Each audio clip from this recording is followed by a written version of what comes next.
And today, while I was on my walk, I had my phone. And one of the things I do is I listen to podcasts, and I keep getting these ideas from the podcast, and I'll sit down and I'll send emails to myself with notes. And I was looking down at my phone, and I'm walking and I'm doing my notes, and all of a sudden I look up and this bike is coming right at me, and I like screech and I jump off the path, and the guy kind of whizzes by me. And I'm sitting there thinking, God, that guy must think I am such a loser. Like, he probably thinks I'm one of those people addicted to my phone and I can never look up. And he doesn't know that I'm trying to take notes of things that I'm learning. And he just thinks I'm. And I'm sitting there for a while worrying about what this random person that just flew by me on this bike that I will never see again. I'm worrying about what he's thinking about me.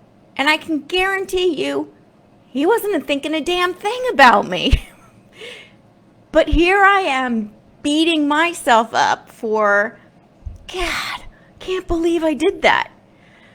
And I'm thinking, why do we care so much about what other people think? Especially strangers that we don't even know. Why do we care so much? Why is our self-worth tied to the approval of strangers? I was listening to an interview with Shelley Lefkoe, who is a parenting expert, and one of her theories is that it's something we learn. And if you think about it, when we're babies, when we're little kids, do we care what other people think? No, not at all. Watch a kid dance. It's the best thing in the world when music goes on and a kid just starts dancing, and they do not care what anybody thinks. They're just doing it because they're having so much joy. So what happens? How do we lose this ability to just do what brings us joy?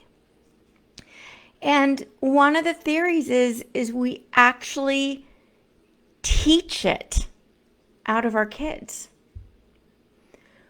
We teach them to worry about what other people think, to value themselves based off of the feedback of others. And this is because the very people that love them the most and are meant to love them unconditionally and accept them for who they are sending them the message that they aren't worth it just as they are. And these are really innocuous messages that we don't even realize is sending this, is teaching them and undermining their self-value, because it's things like, why didn't you get an A in that? Or why are you so lazy? Or what were you thinking?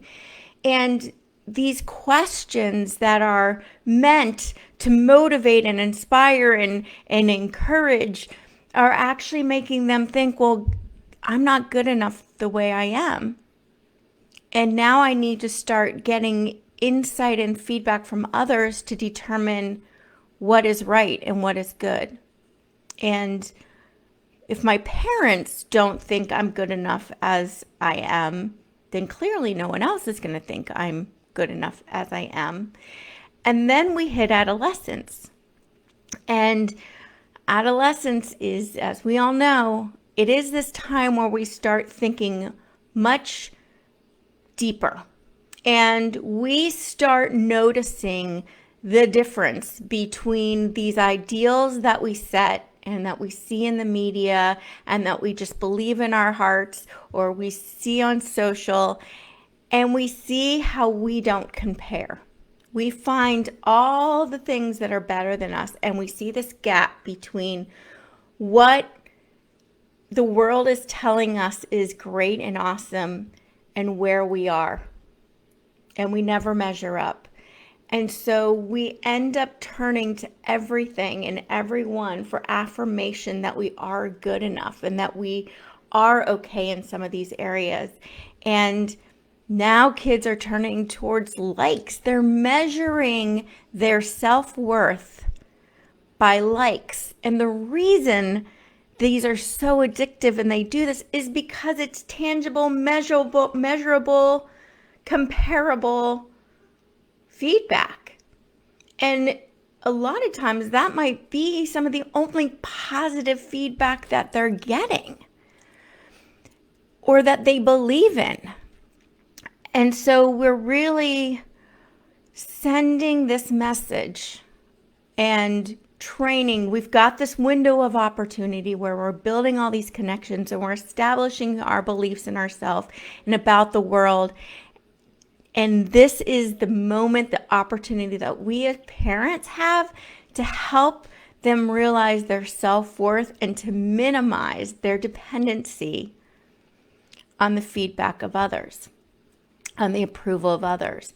And this is so hard for us to do because it's so ingrained in us. I remember hearing a story about a parent that was asking, what do I do? My son wants to wear this pink and purple shirt.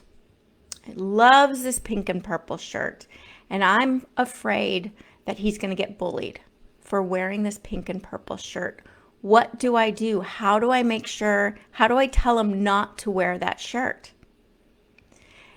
And the mom was coming from a great place. The mom wanted to prevent her son from being bullied. But what this message was saying is that their opinion, these other people's opinion, is more important than your opinion. And we need to change ourselves to fit what other people expect rather than saying, how do I help my child build up the resiliency to stand for what they believe in despite what other people are saying?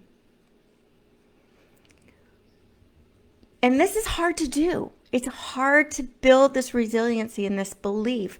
And so I just want to give a few ideas on how we can help our teens develop this self-worth that is not dependent on the approval and outside feedback of others, especially strangers that we will never see again riding past us on their bike. So here's 3 things that we can do to help. One is to focus on the how and not the what. Focus on the effort that they're making and not the final outcome. Rather than focusing on the A, focus on the effort they make to improve their grades, the effort they're making to learn, what they're learning, how they're developing new study skills, or how they're excited about something. Focus on how they've improved and how they are growing in comparison to how they were yesterday.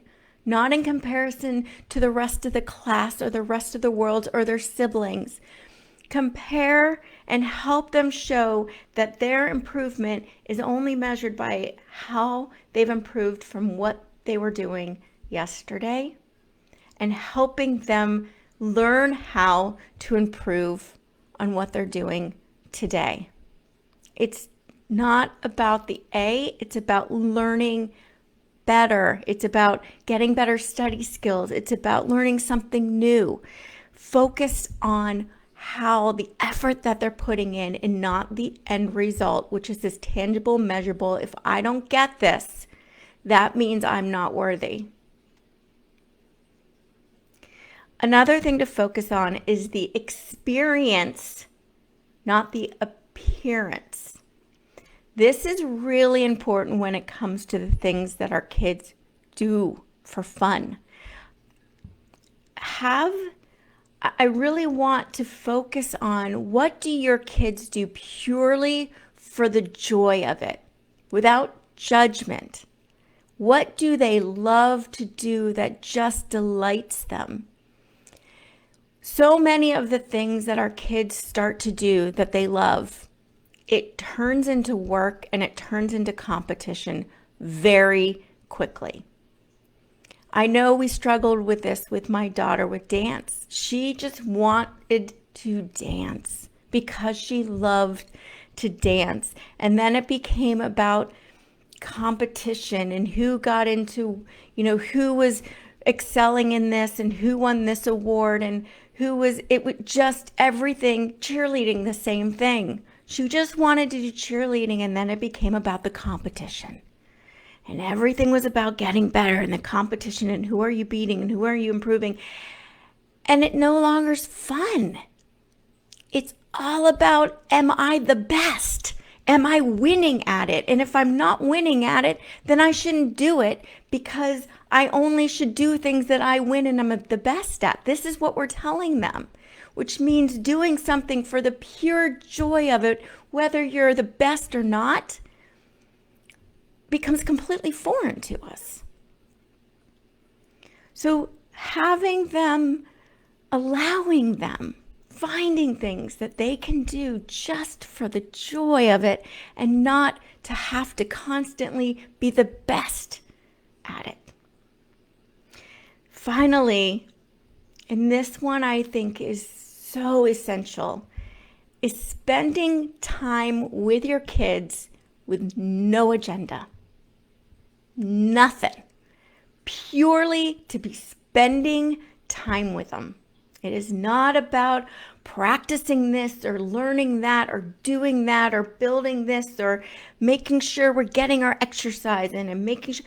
It is just about being and appreciating each other for who you are. Being in the moment. Even if it's not talking, just being. It's okay. It doesn't have to be a learning experience. It doesn't have to be a deep conversation. Just being and appreciating being with them. The message that this sends to your kids, that you see them as worthy of your time without any requirements, without any end game, just because you want to spend time with them, because you love them and they're worthy of your time. They are important enough for you to do nothing with. This is so important for them to know, that they don't have to be doing something to earn your time. They can just be. And when we start giving them these messages and spending this time with them and showing them that they are valuable as they are, that they are worthy of our love just as they are, they start believing that and depending less on the input and feedback and approval and spotlights and likes that they're getting everywhere else, that they're turning to for that constant feedback and reassurance. Because we're giving it to them and we're teaching them how to give it to themselves and how to love what they do because they love what they do, not because anybody else says it's the right thing to love to do. And when we teach them, hopefully we can start learning too, because I know it's really hard for us to do that as well. Me too. I have a lot of parents that ask me, well, how do I know that I'm doing the right thing? How do I know I'm saying it the right way? And that's exactly what I am here to help you with. My whole goal is to empower you with the tools and knowledge to be able to empower your own team. I want you to know how to do that. I want you to feel confident and secure in the fact that you're saying and doing the things that are going to strengthen and empower your own team, because I know that's what you want. And I'm always here to help. And you can just go to www.askme Ask Dr. Cam. Can I even say that? AskDrCam.com and find information, because I'd love to help you with that. So when I was finishing my walk today, and I'm thinking about this whole thing and about a lot of the teenagers I work with, particularly, and my own daughter, and you know what, myself, I started thinking about, because so many of them are struggling with this self-worth and the belief that they're enough, and comparing themselves to everyone and only finding the people that they don't measure up to compare themselves to, so they never win. They're always less than. And I wrote this poem, which I'm going to share. I shared on my social media today, just in case it helped anyone. And you know what? I'm going to read it, and I don't care what you think. It says, what makes you likable? It's not how plump your lips are or the length of your hair. Oh, I'm sorry. I'm not going to read this right because it keeps turning on me. It's not how plump your lips are or the length of your lashes. It's the sparkle in your eye and how genuine your smile is. It's not how smart you are or the knowledge you impart. It's how deeply you listen and speak sincerely from the heart. It's not your trendy clothes or the balance in your account. It's the time you invest in others and how much you give that counts. It's not using the right filter or getting the most likes. It's showing people compassion, being kind, and throwing light. Don't change yourself for others or hide your pain, your scars. Find those that like and get you exactly as you are. I will talk to you all later. Thanks for listening.